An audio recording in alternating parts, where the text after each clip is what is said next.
Hey everybody, welcome. Uh, Bedbug Guy here. I'm going to start a series of videos about ancient Egyptian magic. Uh, Probably a popular thing that people are interested in, but it is a broad subject. So this video is more of an introduction and kind of ease us into it with a spell at the end on curing the common cold. Let me know if that works. Please subscribe. I'd love to have more friends out there. I'll be your best friend forever. Also, I apologize ahead of time. I can't do anything about the wind chimes in the background. It's a gorgeous day in the FLA, but a little bit of a breeze running around. Anyway, ancient Egyptian magic. Like I said, broad subject, and for the majority of what I cover, I'm going to be referring to this book. Okay. As you can see, I have read it over and over again. I've had this book for about 40 years. And it is by one of the OGs in Egyptology, E.A. Wallis Budge, prolific writer of books back in the day. For instance, this was first published in 1901. He was one of the big boys in translating hieroglyphs. He worked at the British Museum. He was like a curator for a long time. So I had a lot of time on his hand to translate a lot of the material that came through. Now, being 1901, from this being first published, it's still in print. It's Budge, despite what people think, just because it's a little antiquated 120 years ago, it's still good information. Uh, the only difference being is now there's some modern vernacular type translations of things that he did, but the information is more or less still the same, and he is referenced today. So I'm going to use this for the most part. If I refer to something else, I will. But hey, you might ask, you've had this book for 40 years. Does any of this work? Well, you'll see there's a lot more to it. But I'm still ugly and poor, and I haven't been able to turn myself into a cat. So I don't know if it works. I might just be doing something wrong.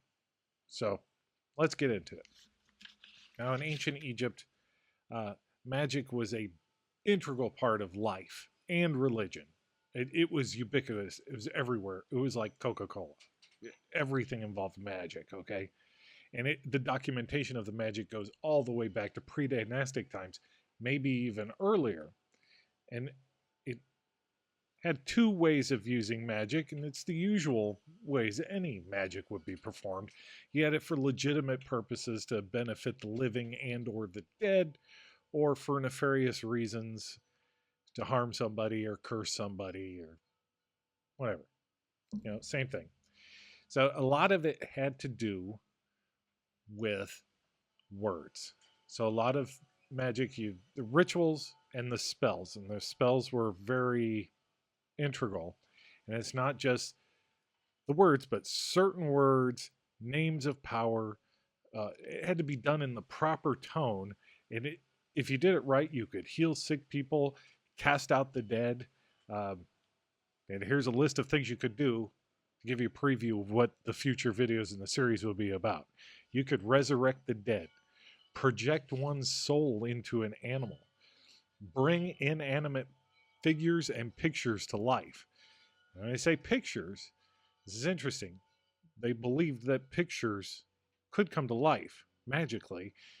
Sometimes if you look at a temple wall and you'll see the hieroglyphs, you'll see a snake hieroglyph and it's cut.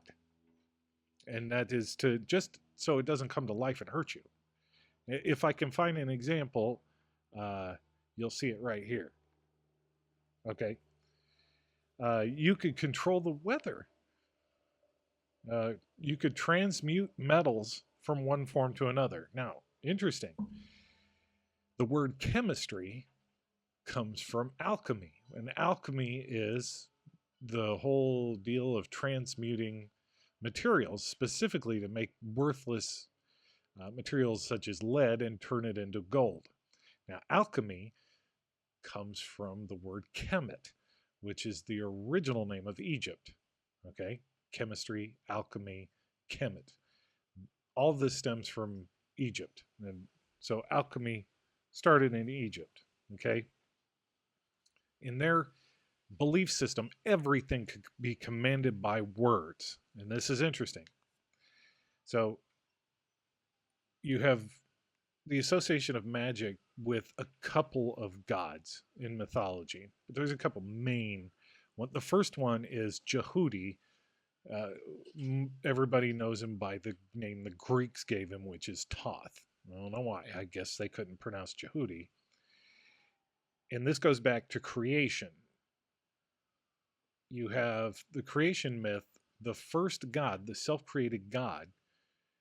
Depending on which myth you read, it's Ra, Khepera, Atum. They're all Ra. Everybody agrees on that. He willed himself into existence. He spoke himself into existence. And then created the series of gods after it. But the world itself was created by Thoth, and he spoke it into existence. Now, this should sound very familiar to a lot of us. That idea that words have power transcends time and religions. Anybody who's in the Jewish faith, Christianity, Islam, several of the other ones, in the beginning, God spoke words and it happened. And that also appears in earlier creation stories as well, including the Egyptians. Now, the most common deity that magic is associated with, the big name in Egypt, is the goddess Isis. And she was said to be strong of tongue, okay? It means she could do it exact. Now, there are a couple of stories about how powerful she was. Just to give an example, I'm just going to give you a brief version. Mythology is a whole other series of videos that I'm not going to get into until I get thousands of subscribers and views. But the story of Osiris, real quick, okay? Most people are familiar with it, so I'll just nutshell it. Osiris was, in their mythology, the first real pharaoh of Egypt, kind of a demigod. He was married to his sister Isis, and he had this brother Set, who was jealous of everything under the sun that didn't pertain to him, especially his brother Osiris. He played this nasty prank on him, and in the end, he ended up chopping up his body and scattering it all over Egypt so they, to make sure he was gone. Well, Isis went out and found all of his body parts and put them back together. And she didn't find them all. She had to kind of fashion whatever was missing, and mainly he was missing his, that thing that guys don't ever want to be missing. But she made him a new one and mummified him and then resurrected him, brought him back to life. That's very powerful, and this is where mummification comes from. It's imitating the story of Osiris and Isis. That's very powerful. Now, the other reason she's known as she who knows all the names, specifically the gods' names, most of part. So here's a story that pertains to that, and this is important. Okay, the god Ra in myth had been bitten by a poisonous snake, and in some stories it was Isis who caused this to happen. And he was dying. This is the great god Ra. And she went to help him. She needed to cast a spell to heal him, but she had to convince him to give her his real name, the name that he rules the entire universe as. And he had to give it to her, okay, so that she could heal him. And this is important. It says in the title, never tell people your real name. In order to do magic either to somebody's benefit or to hurt them, you had to have their real name, okay? And it was a common practice in ancient Egypt to not go by your given name. You had the name your mother gave you, and pretty much only she knew it, but they called you something else. It's like your name is real name, your mother called you William, but everybody calls you Jack. Okay. And this is designed so that people could not perform magic against you or perform magic on you without your permission. This is one of the reasons, like, pharaohs have so many different names. You'll see temple walls, you'll see the pharaoh's name in cartouches, and for example, you'll see Tutankhamun's name in a cartouche, and then you have the throne name, and you have a golden Horus name, and a two ladies name. Okay, the reason why that is so people could not do magic to harm the king. As a matter of fact, you look at King Tut, so King Tut, Tutankhamun, but if you look at objects associated with him or on his tomb, you very rarely see the hieroglyphs that spell Tutankhamun. You see his throne name, which is Neb-Keperure. And that is the name that he was usually referred to, especially when he was corresponding with foreign leaders. And you can see examples of this. We have letters from the Hittite Empire to his grandfather, Amenhotep, that they refer to him as Keperure, which is his father's name. Different name. It's not Neb-Keperure, it's Keperure. They kind of added on to it. And this is how you can tell which pharaoh's which, because there's around 30 different pharaohs named Ramses. How do you know which one's Ramses II, which one's Ramses the 22nd? It's because of the titulary. You go by the throne name. Okay, so Usermatre is Ramses II, and whoever this is Ramses the 22nd. That's how you tell them. So it was for magical purposes. And in King Tut's case, Tutankhamun wasn't even his name given by his mother. It was actually Tutankhaten. So hard to perform magic against that guy. Now, so Isis was the powerful one.